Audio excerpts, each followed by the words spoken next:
சாதாரண காய்ச்சலா லேசா தொடங்கி சில நாட்கள்லயே உடம்போட ஒவ்வொரு உறுப்பையும் செயலிழக்க வச்சு உண்மையாவே கண்கள்ல ரத்தம் வர்ற அளவுக்கு ஒரு கொடூரமான அரக்கன் தான் இந்த எபோலா வைரஸ். இப்ப மத்திய ஆப்பிரிக்க நாடான காங்கோவுல வரலாற்றிலேயே இல்லாத அளவுக்கு 3 மடங்கு வேகத்துல பரவி 2000த்திற்கும் அதிகமான உயிர்களை கொன்னு அச்சுறுத்திக்கிட்டு இருக்கு. எபோலா குறித்த பல அதிர்ச்சிகர தகவல்களை விரிவாக அலசலாம். இது தந்தி டிவியின் நியூஸ் டீப் டைவ். வழங்குவது நான் வினோதினி முத்துராமலிங்கம்.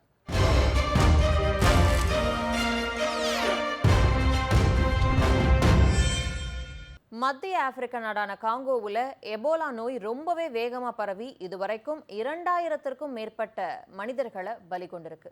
வரலாற்றிலேயே இவ்வளவு வேகமா எபோலா பரவுறது இதுதான் முதல் முறை. அரசு வெளியிட்ட தகவலின்படி இதுவரைக்கும் 4381 பேருக்கு எபோலா பாதிப்பு உறுதி செய்யப்பட்டிருக்கு. அதுல 2011 பேர் இறந்துட்டாங்க. 2014-16 காலகட்டத்தில் வந்த மோசமான எபோலாவை விட இந்த முறை 3 மடங்கு வேகமா மரணங்கள் நிகழ்ந்திருக்கு. மரபணு பரிசோதனை மூலமா பார்க்கும்போது இந்த வைரஸ் பிப்ரவரியிலேயே பரவ தொடங்கிடுச்சு அப்படிங்கிறது தெரிய வந்திருக்கு. பலியானவங்கள முதல் 1000 பேர் 9 வார கால இடைவெளியில இறந்திருக்காங்க. ஆனா அடுத்த 3 வாரங்கள்லயே அந்த எண்ணிக்கை 2000 அதிகரிச்சிருக்கு. சரி, ஆயிரக்கணக்கான உயிர்களை பலிவாங்கக்கூடிய இந்த எபோலாவுடைய வரலாறு என்ன அப்படிங்கிற ஒரு அதிர்ச்சிகர பின்னணி இருக்கு. என்ன அப்படின்னா 1976 தான் எபோலா முதல்ல அறிமுகமாகுது. அதாவது அப்பதான் கண்டுபிடிக்கப்படுது. மத்திய ஆப்பிரிக்க நாடான காங்கோவுல எபோலா அப்படிங்கிற நதிக்கு பக்கத்துல இருக்கக்கூடிய ஒரு கிராமத்துல தான் இது முதல்ல பரவுச்சு. அந்த நதியோட பெயரையே இந்த ஆபத்தான வைரஸுக்கு வச்சுட்டாங்க. காங்கோல இருக்கக்கூடிய எம்புக்கு அப்படிங்கிற கிராமத்துல தான் இந்த வைரஸ் முதலா மனிதர்களுக்கு பரவ தொடங்குச்சு. முதல் நோயாளி யார் அப்படின்னா மபலோ லோகேலா அப்படிங்கிற 44 வயது பள்ளி ஆசிரியர் தான் எபோலா தாக்குன முதல் மனிதர். இவர் 1976 ஆகஸ்ட் மாசத்துல காட்டுப்பகுதிக்கு பயணம் போயிருந்திருக்காரு.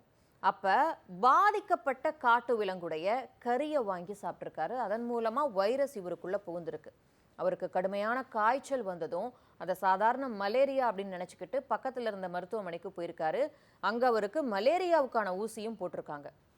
அந்த கிராமத்து மருத்துவமனையில போதிய மருத்துவ வசதிகள் கிடையாது. ஒரு நாளைக்கே மொத்த மருத்துவமனைக்கே வெறும் 5 ஊசிகள் தான் வச்சிருந்தாங்களாம். வரக்கூடிய எல்லாருக்கும் அந்த 5 ஊசிகளை தான் போடுவாங்களாம்.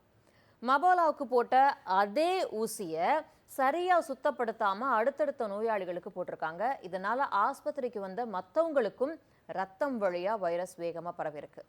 மபாலோவுக்கு கடுமையான வாந்தியும் இரத்தப்போக்கும் வந்தப்ப எந்த ஒரு பாதுகாப்பு உடைகளும் இல்லாம அவரோட மனைவியும் உறவினர்களும் தான் அவரை பார்த்துக்கிட்டாங்க.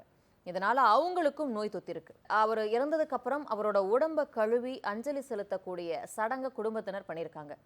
எபோலாவால உயிரிழந்தவர் உடம்புல கிருமி ரொம்பவே வீரியமா இருக்கும் அப்படிங்கிறதால அவரோட உடம்ப தொட்ட அத்தனை சொந்தக்காரங்களுக்கும் நோய் பரவி அந்த கிராமமே மயானமா மாறி இருக்கு. இந்த நோய் பரவுன எம்புக்கு கிராமத்துடைய பேரு கெட்டு போயிடக்கூடாது, மக்கள் அந்த ஊரை ஒதுக்கிடக்கூடாது அப்படின்னு யோசிச்ச மருத்துவர்கள் அந்த கிராமத்துக்கு 60 கிலோமீட்டர் பக்கத்துல ஓடுன எபோலா நதியோட பேரை இந்த வைரஸுக்கு வச்சுட்டாங்க. இதுதான் இதோட வரலாறு. காங்கோல பாதிப்பை ஏற்படுத்தின அதே அதாவது 1976 வருடத்துல தான் அந்த நாட்டுக்கு பக்கத்துல இருக்கக்கூடிய தெற்கு சூடான்லையும் இது பெரிய அளவுல பரவுது.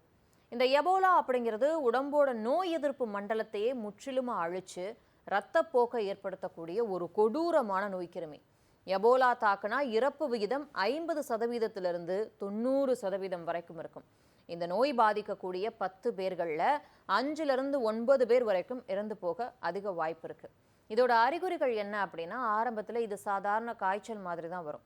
திடீர்னு காய்ச்சல் வந்து கடுமையான தலைவலி இருக்கும், தொண்டை வலி இருக்கும், பயங்கரமா உடம்பு பலவீனமாகிடும், தசை மற்றும் மூட்டு வலி இருக்கும். இதெல்லாம் ஆரம்ப கட்ட அறிகுறிகள்.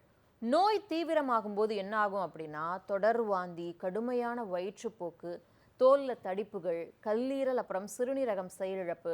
கடைசியில் என்னாகும், உடம்போட உட்பகுதியிலையும் வாய், மூக்கு, கண்கள் வழியாகவும் ரத்தம் கசிய ஆரம்பிக்கும். அப்ப எந்த அளவுக்கு கொடூரமான நோய் அப்படின்னு பார்த்துக்கோங்க. அது ஏன் ஆப்பிரிக்காவை மட்டும் எபோலா அதிகமாக தாக்குது அப்படின்னா எபோலா வைரஸ் இயல்பாவே பல வௌவால்கள் உடம்புல தான் வாழுது. ஆப்பிரிக்கா அடர்ந்த காடுகளில், மழைக்காடுகளில் இந்த வௌவால்கள் லட்சக்கணக்கில் வாழ்றது தான் முதன்மை காரணம் அப்படின்னு சொல்லப்படுது. ஆப்பிரிக்க கிராமப்புற மக்கள் காடுகளில் இருக்கக்கூடிய குரங்கு, மான், வௌவால்களை வேட்டையாடி சாப்பிட்றாங்க. பாதிக்கப்பட்ட விலங்குகளை வெட்டும்போது அல்லது அரைகுறையா சமைச்சு சாப்பிடும்போது மனிதர்களுக்கும் இது பரவுது. ஆப்பிரிக்கால பொதுவா இறந்து போனவங்களோட உடம்ப கழுவி தொட்டு அஞ்சலி செலுத்தக்கூடிய பாரம்பரிய பழக்கம் அங்க இருக்கு. எபோலாவால இறந்தவர் உடம்புல கோடிக்கணக்கான வைரஸ்கள் இருக்கும் அப்படிங்கிற பட்சத்துல அந்த உடம்ப தொடக்கூடிய சொந்தக்காரங்களுக்கும் இல்ல ஊர் மக்களுக்கும் உடனடியா அந்த நோய் தொற்று ஏற்படும்.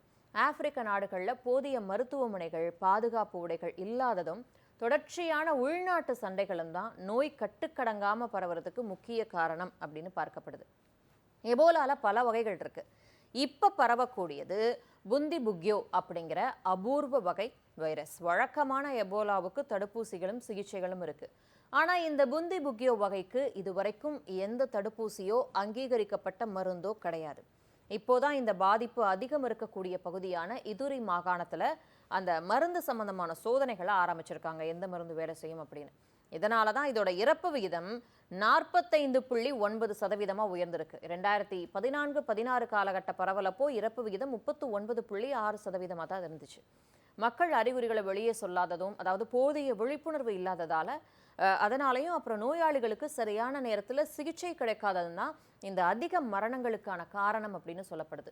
நோய் பரவ ஆரம்பிச்சப்ப இது சாதாரண மலேரியா இல்ல டைஃபாய்டு அப்படின்னு நினைச்சு தப்பா சிகிச்சை கொடுத்துருந்துருக்காங்க. அப்புறம்தான் வழக்கமான எபோலாவுக்கு சோதனை பண்ணியிருக்காங்க. நோய் பரவ தொடங்குதுல இருந்தே சரியான சம்பளம் கிடைக்கல, மருத்துவ ஊழியர்களுக்கு, சுகாதார ஊழியர்களுக்கு போதிய ஊதியம் கொடுக்கறதில்ல அப்படின்னு ஊழியர்கள் வேலை நிறுத்தம் பண்ணிக்கிட்டு இருக்காங்க. காங்கோவோட 5 கிழக்கு மாகாணங்களில் நடக்கக்கூடிய தீவிரவாதிகள் மோதல், மோசமான சாலைகள், தகவல் தொடர்பு வசதி இல்லாததன் காரணமா தொலைதூர கிராமங்களுக்கு உதவிகள் போய் சேர முடியாத ஒரு சூழல் நிலவுது. கண்காணிப்புல இருக்கக்கூடிய நபர்களை தாண்டி புதுசா நபர்களுக்கு நோய் பரவிக்கிட்டே இருக்கு. அதாவது வைரஸ் பரவல் சுகாதாரத்துறையோட கட்டுப்பாட்டை மீறி போயிட்டு இருக்கு அப்படின்னு உலக சுகாதார அமைப்பு எச்சரிக்குது. எபோலா அப்படிங்கிறது ஏதோ தூரத்தில் இருக்கக்கூடிய ஆப்பிரிக்க நாடுகளுக்கு மட்டும் வரக்கூடிய நோய் அப்படின்னு நம்ம அசால்ட்டா கடந்து போயிட முடியாது. இந்த காலகட்டத்தில் நோய் கிருமிகளுக்கு எந்த எல்லைக்கோடும் கிடையாது. அலட்சியமும் சரியான மருத்துவ வசதி இல்லாததும் விழிப்புணர்வு இல்லாததும் தான் ஒரு சின்ன வைரஸை இவ்வளவு பெரிய அரக்கனா மாத்திருக்கு. அறிவியல் எவ்வளவுதான் முன்னேறி இருந்தாலும் இயற்கையை சீண்டாம வாழ்றதும் அடிப்படை சுகாதாரமும் விழிப்புணர்வும் தான் இது மாதிரியான கொடூர பேரழிவுகள்ல இருந்து மனித குலத்தை காப்பாற்றக்கூடிய உண்மையான கேடயம் அப்படிங்கிறதுல மாற்று கருத்தே இல்லை.